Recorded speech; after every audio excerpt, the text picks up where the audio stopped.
خادم حسین رضوی صاحب ایک خاص کیفیت اور جو وجدانی ماحول کریٹ کرتے تھے ان کے آگے پھر کسی کی چل نہیں سکی. تو وہ پھر اصل میں خادم رضوی صاحب اس کو لیڈ کرنے پہ آ گئے. اور اس کی وجہ یہ تھی کہ خادم رضوی صاحب پورا پیکج تھے. ٹھیک. پنجاب کے اندر وہ بولی جو بولتے تھے لوگوں کو بہت اٹریکٹ کرتی تھی.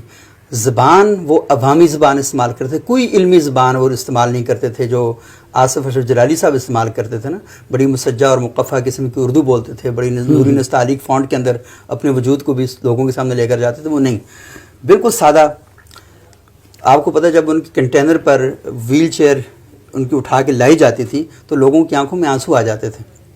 وہ وجہ یہ تھی کہ یہ شخص سفید داڑھی, پاؤں سے معذور, اس حالت میں ناموس رسالت پہ پہرا دے رہا ہے. اور ہم لوگوں کو کیا ہوا, یہ جب اکٹھے ہوئے لاہور میں آسیہ مسیح کے واقعے کے بعد اور اس دن, تو پھر انہوں نے بڑی دھمکیاں دی. اور آپ کو پتہ یہ دھرنا اٹھا بھی نہیں رہے تھے اپنا.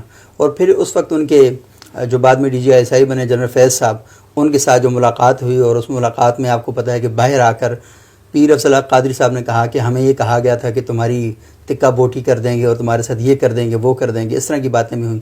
اور عین انہی دنوں میں ایک بہت بڑا سانحہ بھی پیش آ گیا. جمعے کا دن تھا اور پورے پاکستان میں احتجاجی مظاہرے ہو رہے تھے, اور یہاں اسلام آباد میں مظاہرے کے لیے مولانا سمیع الحق صاحب آ رہے تھے کہ ان کا پھر مرڈر ہو گیا اور وہ آ نہیں سکے, بیمار تھے. تو یہ ٹھیک اسی دن کی بات ہے. تو پھر ان کو بھی کہا گیا کہ دھرنا فوراً آپ ختم کریں, کیونکہ اس دھرنے میں انہوں نے کہا تھا کہ جج کو مار دو, جرنیل کو مار دو, جو بھی ہے نا. تو اس طرح کی تقریریں کی گئی تھیں. تو پھر وہ دھرنا ختم کیا گیا اور ان کو گرفتار کر لیا گیا, دونوں شخصیات کو. یہ جیل کے اندر چلی گئیں. وہاں پر پیر افضل قادری صاحب نے کہا کہ ان کی صحت اجازت نہیں دیتی اور سیاست سے عملاً ریٹائرمنٹ کا اعلان کر رہے ہیں. تو انہوں نے سیاست سے ریٹائرمنٹ کا اعلان کر دیا اور ایک کاغذ پورا لکھ کے دے دیا. لیکن خادم حسین رضوی صاحب نے ایسا نہیں کیا. وہ بعد میں رہا ہوئے عدالتوں کے ذریعے, اور پھر وہ اپنی مسجد گئے, اور پھر انہوں نے اپنا کام, اپنی جو تحریک ہے اسی طرح شروع کر دی. لیکن وہ ٹائم ایسا تھا کہ ملک میں الیکشن کا جو ماحول ہے وہ سارا بننا شروع ہو گیا.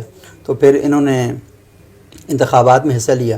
اور آپ کو پتہ ہے کہ پاکستان میں تحریک انصاف کے بعد مسلم لیگ نون, پھر پیپلز پارٹی, اور پھر آزاد امیدوار, اور پھر تحریک لبیک پورے پاکستان میں تھی.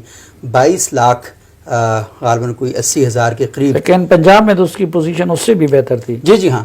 تو وہ انہوں نے یہ سارا جو ووٹ بینک, آپ دیکھیں متحدہ مجلس عمل 6 جماعتوں کا الائنس تھا, وہ مل کر جو ووٹ اس نے حاصل کیا ان کے 25 لاکھ تھے اور ان کے 23 لاکھ تھے جو ووٹ ان کا پڑا.